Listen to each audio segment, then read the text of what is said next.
Tricou... Doamne iartă. Tricou staff.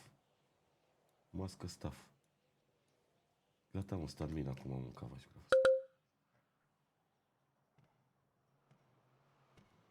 F1. Tichet activ. Tranzacții OC. Salut, să sub hartă.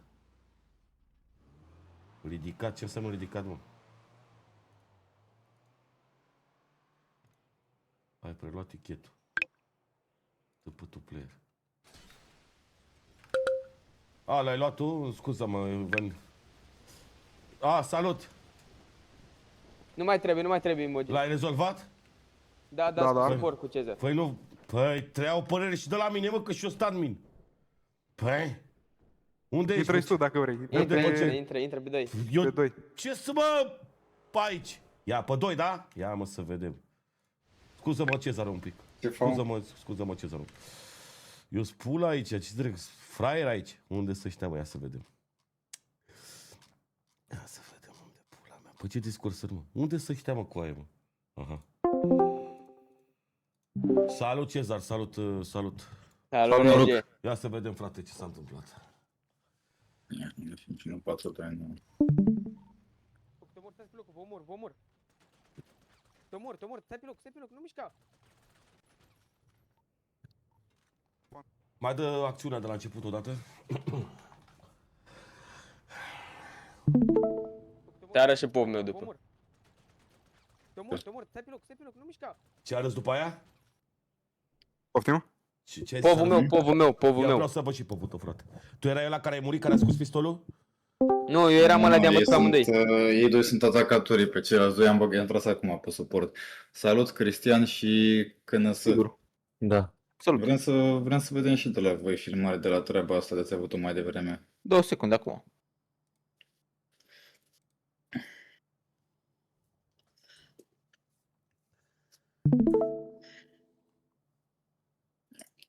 Tu ai fost șofer sau pasager? Eu am fost pasager KNS. Eu am fost șoferul. Ok, stai așa. Să-mi zici de unde dau. De aici.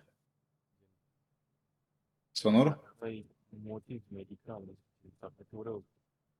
Până ai ajuns. Știi?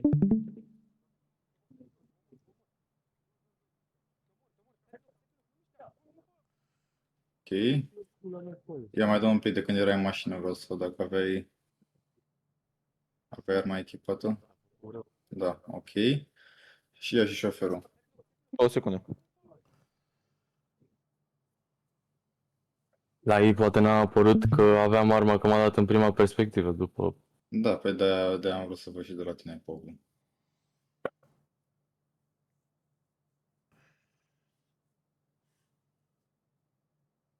O să închid partajarea acum? Da, tu poți să o închizi. Acum să arăt. Mhm. Ia să vedem și Cristian. Să dacă se vede. Se vede, eu mă uit.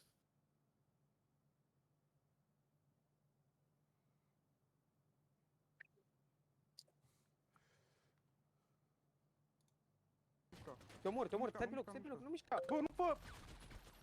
Ok. Bun. Ai văzut ce intenție a avut și el. Da, acum. Te trag mai sus imagine, Soriu? Îți mai arăt și povul meu, Cezar? Hai să ne dăm sfaturi, Sergiu. Ăsta Cezar, scuze. Da. Din punctul de vedere, tu cum vezi situația?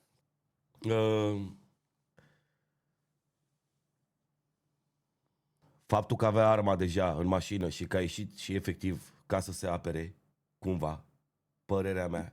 Nu știu, dar am văzut la asta, Cristian avea arma? Da, și el avea arma, dar el n-a apucat să facă nimica. El a fost omorât fără să facă nimica, practic, pentru că au căzut gardurile aia pe el și ăștia, când l-au văzut pe ăla din dreapta că coboară cu arma, i-au omorât practic pe amândoi. Dar ăla n-a apucat să facă nimica, că au căzut gardurile alea pe el. Da, N-ar fi Așa căzut e. pe mine gardurile alea, futule rasa în gură de garduri.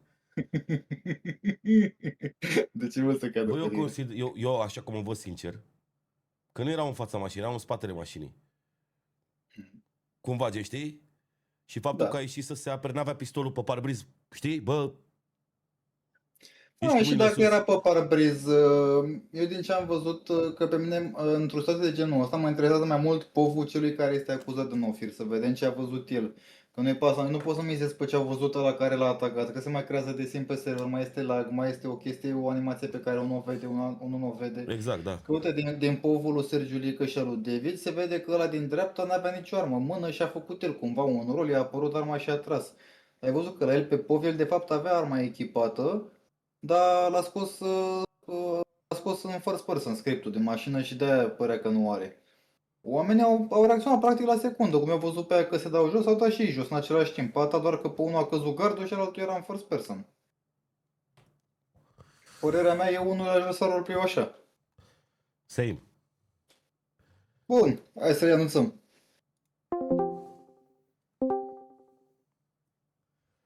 Bun băieți, am discutat, ne-am confesat. Ok. Ce decizia, vă zicem întâi decizia și după aia cum am ajuns la ea. Decizia este să rămână roleplay-ul așa cum a fost. Și acum de ce? Cristian, tu ai fost șoferul, parcă nu? Da. Cristian, săracul ăsta a murit, a căzut gardul ăla pe el, n-a avut Da. Dacă o nu șansă. de exemplu, dacă nu se trăgea în mine, eu aș fi stat pe loc și stăteam să fiu jefuit. Dar Da. cum ați omorât, Da, Cristian a fost omorât, a căzut gardul pe el și a tras în el din cauza că trăgea CNS. Iar la CNS n-am ce să-i zic, pentru că la el pe POV se vede clar că el s-a dat jos odată cu voi, avea arma echipată dinainte, voi n-ați văzut arma din cauza că l-a dat jos scriptul în first person, dar asta e, na, i-a fost ghinion de neșansă că a fost în first person, dar roleplay-ul rămâne așa, băieți. bine atunci. Zic cât mai frumoasă sănătate, Doamne ajută. Sigur, vă pup, Sănătate, Doamne. Bine dracu în pula mea că n-am venit eu, că nu știam ce să zic. Sănătate, numai bine. Doamne ajută, la toate la mine în gură să fie.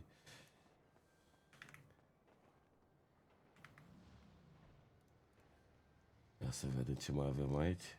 Urgent. DV, astea-s pentru mine, tată. Ce am făcut? M-am dat rezolvare, bă, mâncați și. Salut, salut! Așa. Salut! Oh, Cu ce avem, salutare! unde avem problemele? Unde este problema? Mai în fața domnul meu, la copacul ăla, la intersecție, la piramida conjugală de nepotrivință umană. Unde, domnule, mai în fața acolo și a? Da. Imogene, Da, da. nu o să te uiți că ai făcut e mișto de mine la benzinărie în play cu Amnest. Că eram... Bă, ce faci, băi? Deschide-le, o, ce? Ce faci? Unde-i, mă, mașina? Unde-i mașina? În față. În față, mai în față, mai. Stai, urcă. Imogene, Unde, mă? urcă aici, Hai, duceți-mă Ok. cu mașina. în spate. E greu, bă, dacă Spate, nu mai am spate, admin de la spate, mare, bă. spate, Salut, spate, salut. spate, Plimb admin. spate, Uite spate. cum a ajuns admin, bă, vai de steaua lor pe serverul ăsta. A ajuns admin. Stânga. Du-mă la Aici, mașină să-i dau de... aici. Te pup, sănătate multă, mersi mult de suflet, frate. Numai bine. Cât îți dau, mă, frate? 6 milioane. Cash. O, bă, că glumez, bă. Imagine, vezi că nu te uit. Atâta zic, nu te uit. A, tu ești băiatul ăla de la Cici Proști? Da, Salut, da, salut. Da.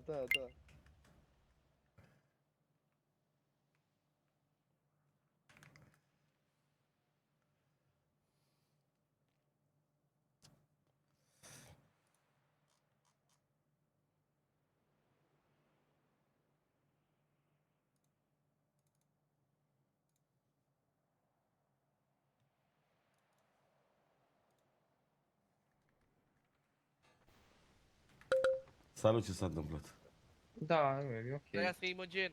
Salut, s-a Oh, da, rezolvat? salut, S-a rezolvat? Da, s-a rezolvat. Doamne A început ajută. băiatul să vorbească. Și-a dat drumul la gură, cum s-ar spune, domnule. Da.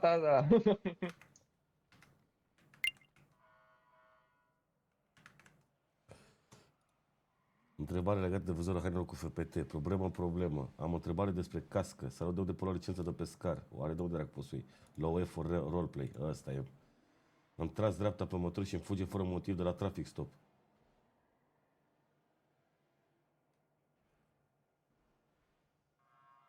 Păi așa făceam eu, dracu, mereu.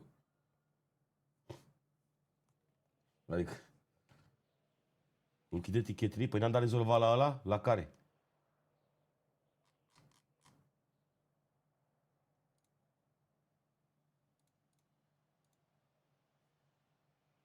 rezolv. Păi și pe ăsta l-am închis, mă. Să rezolv.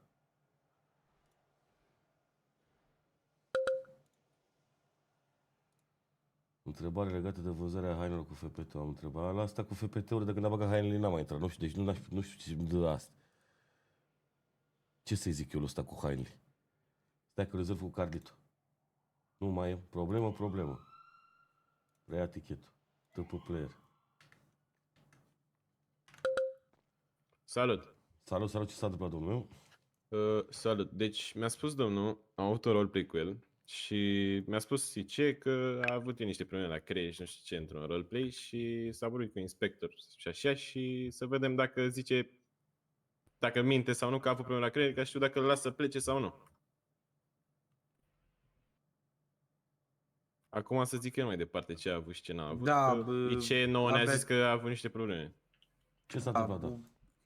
M-au oprit la un traffic stop și aveam soundpad-ul deschis și nu puteam să-l închid până l-am rezolvat. Și până l-am rezolvat să închid soundpad-ul ăsta, el mi-a dat pentru obstrucții, gen să mă ia direct la secții. N-am o filmare stare, doar răspund ce s-a întâmplat.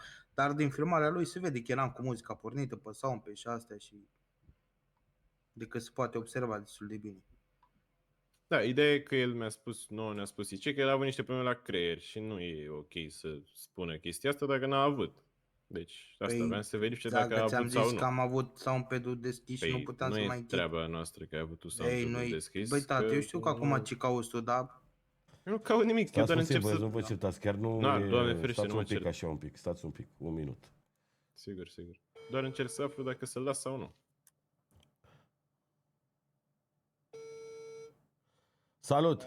Sunt și eu un tichet aici, frățiorul meu, Carlito, și e o problemă. Unul a fost arestat, ăsta avea probleme la soundpad, s-auzea în continuu muzică, manele, s-a ascultat. De ce mă mis, de ce mă... Bine, nu au înțeles, știu ce muzică era. Ăsta nu mai știa ce să facă și până a umblat la soundpad l-a arestat ăștia, polițistul. Dar el între timp a spus că are niște probleme la cap, i-a spus ăsta la polițist. Polițistul a zis, pe mine nu mă interesează, că nu-i dă mine problemele astea, că ai tu probleme la cap. Ce să facem în situația asta, domnul Carlito? Are dreptate, și treaba are polițistul cu problemele lui la cap. Dacă omul și-a băgat sau pe ce să-l folosească, să ia cu pâine acum. Să bagi acum să iei mama sus pe cruce, să vezi tu cum mă duce, ce să zic. Am înțeles. Mulțumesc mult de suflet. Bun, mai bine.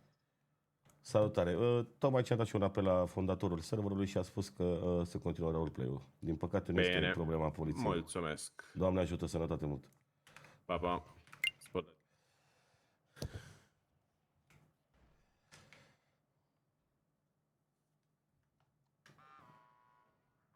Dă astea! Tichetele mele, am rezolvat. Stai să vezi câte apeluri primești acum. Paradox, RDM, paradox, RDM! RDM! Ia să vede RDM-ul. Bună ziua! Salut! Bună ziua! Bună ziua! Ce faceți, domnul meu? În această zi minunată? Pe acest server minunat? Excepțional de bine. Uite, îl așteptam pe Paradox, că cunoaște deja situația. Am înțeles. Scuză-mă, domnul Paradox. Doamne ajută. Paradox, mă. Nu e nici el Paradox. Eu te ajut pe tine, că luăm tichet. Hai cu mine pe Discord. Păi asta vreau să Da! Taci, dracu, dă-n gură! Taci! Stai să caut în gunoi în pula mie. Hai că am ținut acolo.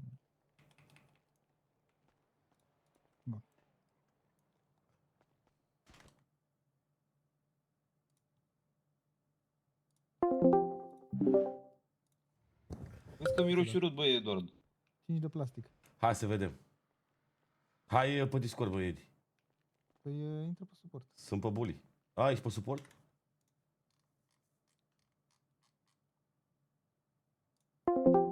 Să luăm și pe băiatul ăsta. Hai, intră și tu pe Discord. Lasă-l pe Paradox. Nu știu cine pare. Să trăiască, să fie sănătos. Hai de coace. Hai, bă, intră să ne explici, să ne arăți. Vedem filmări, să ne dăm cu părerea că suntem păreriști. Faceți schimb de tricou, Da, să stați pe ție. mi-a zis Paradox ăsta, să fac tichet cu numele lui, că știe deja situația, băi, Eduard. Lasă-mă, că acum nu mai știe, a uitat. Lasă, bă, că trebuie acolo să vorbesc eu cu el, să alea. Ai pile. Să mor. N-am pile să moară familia mea. Deci doar Paradox e problema să te rezolve? I-ai Da, dat bani. știe... Ce? I-ai dat bani. Da, i-am dat cumpărat 100 de adminul. euro pe Revolut. Cumpărat și adminul. Da, i-am dat, ți-am zis, i-am dat bani.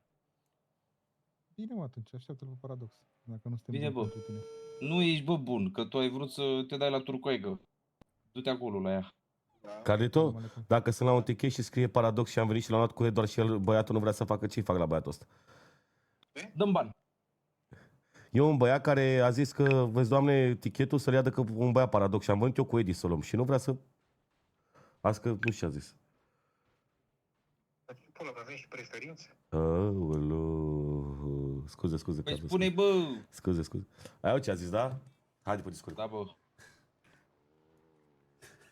Da, bă, nu mai e nevoie. Haide. Opa. Nu mai e nevoie, nu mai am. Opa, vrei să vedem RD? Hai să vedem RDM. Să moară familia mea. Ceva s-a întâmplat aici.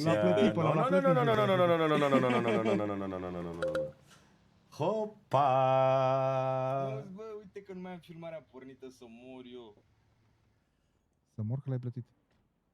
Nu l-am plătit, bă. Deci nu mai e filmarea acum. Nu e, bă, aveam eu acolo o conferință. De ce are garda dreptul de a face cerere de cum dracu îi zice, bă? Audiență. Poftim? La RDM, de ce trebuie să-i fac cerere de audiență unui polițist? Pentru că ei poate au motive în caracter să tragă după tine. Dacă te-au confuzat cu cineva, e problema lor în caracter. Nu e chiar, nu e RDM la poliție. El nu are motiv în caracter să mă confuze cu cineva. Da, mă, ai Asta e roleplay ideea. de făcut Să cu mă Cindy, confuze. Cu Carlito, cu ăștia. Ei nu au dreptul să mă confuze Da, pe bă, mine. n-am avut pe mine. Voi tu nu... știu Nu voi nu cine e. înțelegeți să mă confuzez. Dă asta. Da, mă, dacă nu vrea, nu vrea aici, ne legăm de el. Și de-aia am făcut tichetul cu paradoxul ăsta, că voiam să dezbat lucrul ăsta cu el. Da? Vrei să dezbați? N-a rezolvat Ia tichetul de aici. Am uite că avem Paradox, da. Hai să vedem. Ia, hai vorbește cu Paradox, noi suntem aici, lângă, pe margine. Îi spune, bă, paradoxe, că ai zis că rezolvăm până la urmă. Nu mai șopti, să te auzim și Da, noi. ideea Da, e da, felul șeful, nu mai următor. șoptesc. Vedem o filmare și în funcție de ce se vede pe filmare, vorbim Eu și ce cu zice? polițiștii și vedem Așa. dacă a fost premeditat sau a fost o greșeală din partea lor care se poate rezolva în caracter. Ce ai zis? Mai zi o dată. Nu mai știu cuvintele, că e one time premium. Mă vocabularul rog, meu. cu alte cuvinte, nu contează. Deci, vedem o filmare din partea ta. Așa. Vedem dacă a fost premeditat sau nu, vorbim și cu polițiștii. Și după, la final, vedem dacă se rezolvă OC sau IC. Gata, Aladăm? șef. Mulțumesc mult de Aladăm. donație, Stai că băiatul iar meu. curt. Nu știu cine s-a dat Ah, Alex. deci la asta intri. Deci, Da, bă, ca dar și ți-am zis cum- că el cunoștea deja situația, bă, Eduard, Deci lor bă. puteți să le Nu, cred spui. că tu cunoști adminul, nu el situația. Nu cred că ei sunt Nu-l vinovați. cunosc, bă, nu-l Că- cunosc, n-auzi. I-am dat decât 100 de euro pe Revolut, atât. Liar, mi-a dat doar 50. 50 trebuie să-mi dea după ce termin tichetul. Da, bă. Hai la următorul tichet, că să descurcă Paradox. Hai pe Ia-l 5. și vine la tine. Salut, Paradontax. Haide, mă. Numai bine, numai bine.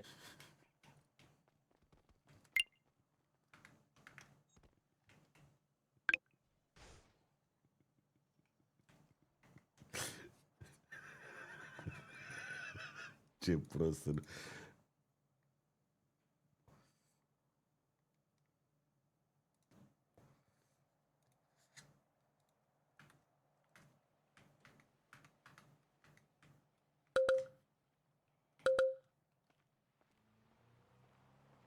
Imogen, Asta e pe circuitul de la Nuremberg, uite. trebuie să faci și noi o poză. Ce ai de ei tu? Se poate? Se poate? Eu? Da, se poate. Ce ai de ei? Să facem și noi o poză. 97053. De ce?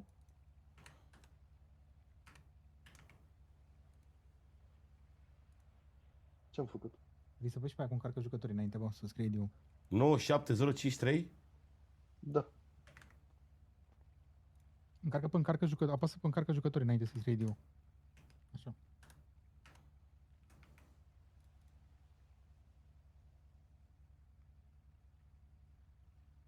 Ce-am făcut de Imogen? Domnul Savarina, da? Glumesc, mă, Carne haideți, și facem, oase. haide. Fii atent, poți să ne dai și nouă startul că vrem să facem cursă cu mașinile. Haide. 3, 2, 1, start. Stai. Nu, stai că am mașina la start, dar i-am... Bă, vezi că o să cad. pus un pic. Hai că mă ridic. Hai la start, Imogen. Dă-i ciocălane la start. Da, bă, da. Unde e startul?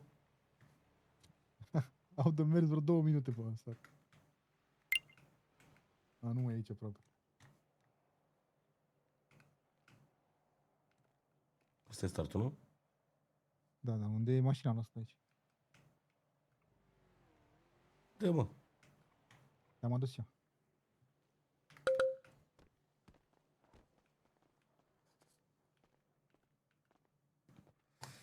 Pula mea, că acum nu mai pot să dau spawn la mașini, la pula mea, că le dăteam de la de Formula 1. Păi poți să-și iei Pune-te mașini de input, Formula 1 de acolo scrijale. să-și închirieze. A, vă vreți să Cine mă faceți cu închiriază, mă, mașini? mașini? Păi am zis să îl duc să-i explic puțin traseu, că el nu știe, nu? Dar puteți să vă închiriați mașini de Formula 1, de karturi de acolo. Hai, băieți. Ciocălane... Sau... Bă, hai da, cu asta, hai cu acum, asta. Vino, mă. Facem o poză prima dată și pe Hai, aia, ca prima să dată. Și fiți atenți că număr 1, 2, 3 și la dă astea plecați. Când a strigat dă La astea. de astea. Dă Bun, astea. așa faci. Mamă. Ciocălane, stai și tu undeva la mașină. Te pula. Stai așa, Imogene. Ei, Îmi permis să fac un ăsta cu interacții, un mod ăsta cu interacții, dar haide nu mă, de la... fă. Haide, fă. Poate te fute stau în cur cu ei. Ți-l bag un pic. Deci a dat mânul și jos. Îți umblă în spate. Și ți arăt acolo pe geam.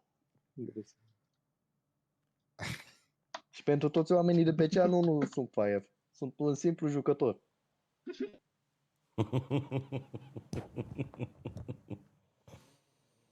Haide. Da? Hai. Apasă pe geam, gen. Da, așa. Pua, am mai nenorocit cu page up. Apoi dacă îmi pula mea decât jumătate de asta... mamă. Păi nu mi-a... ce pula mea. Ce pula mea Îți ia limba în gură, bă. Mamă, frate, ce ai făcut, frate? Mulțumesc mult de donație, băiatul Gata, meu. haideți, bă. Și acum hai să vedem. Hai, Ciocălane, intră. Da, bă, da. Băi, sunteți pregătiți? Fără accidente, fără alte de astea, da? Fără nebunii, fără, da? Da. Urmați traseul. Cursa asta e pe viață și pe moarte, la final cine pierde moare. Am zis. Da. Am zis. Da, mă. Ai auzit, Sama? Ai auzit? Da. 1, 2, 3. Da! Astea!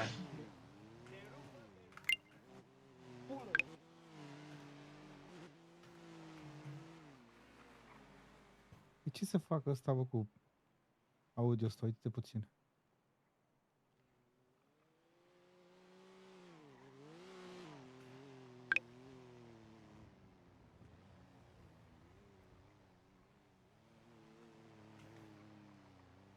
Haide, băi, hai, dă-i.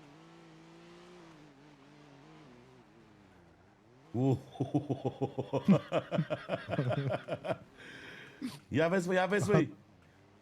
vezi, bă, Verstappen. Marin, Davide, numărării piaței pe primii locuri. Florina nu dormează. Oh my god. Da, nenorocit.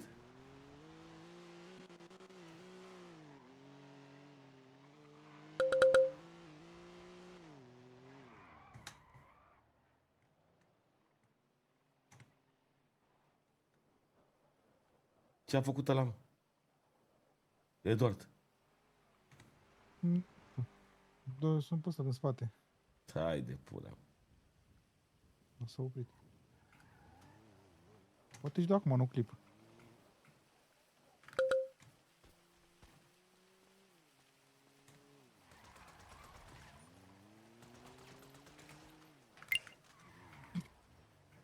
Adică nu tragi bine.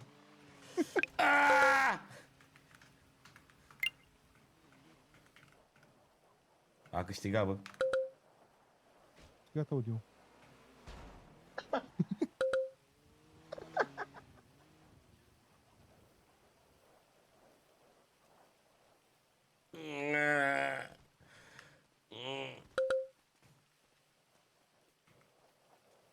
Vrei să te fac o cursă cu aia de Formula 1? Vrei? Te ține? Hai. Păi te rup. Să-ți trăiască familia ta? Hai. De unde luăm? Zice la călcamul pe domnul de Helper. aici. Vezi că îți dă bani acum pentru corupție. Haide. Haide. Carturi sau? Formula 1 sau kart? Ce?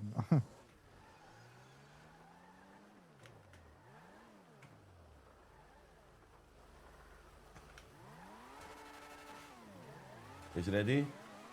Păi stai să mergem și noi la start. Mamă, dar a început ploaie, nasol. Facem o cursă toți? Vă rupem, oricum. Dacă facem și pe ăștia, intrăm în ei, da?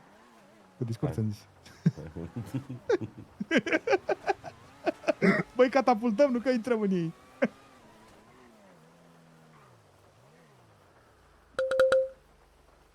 Haide. Stai așa că niște mașina lăsată pe pistă. Stai să vină și ăștia doi. Dar lasă-i pe ei pe primii, mă, gen, ca să avem cum să îi catapultăm rău de tot.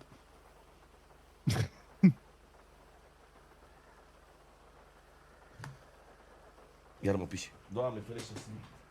Băiatul cu probleme cu prostata! Oh my god!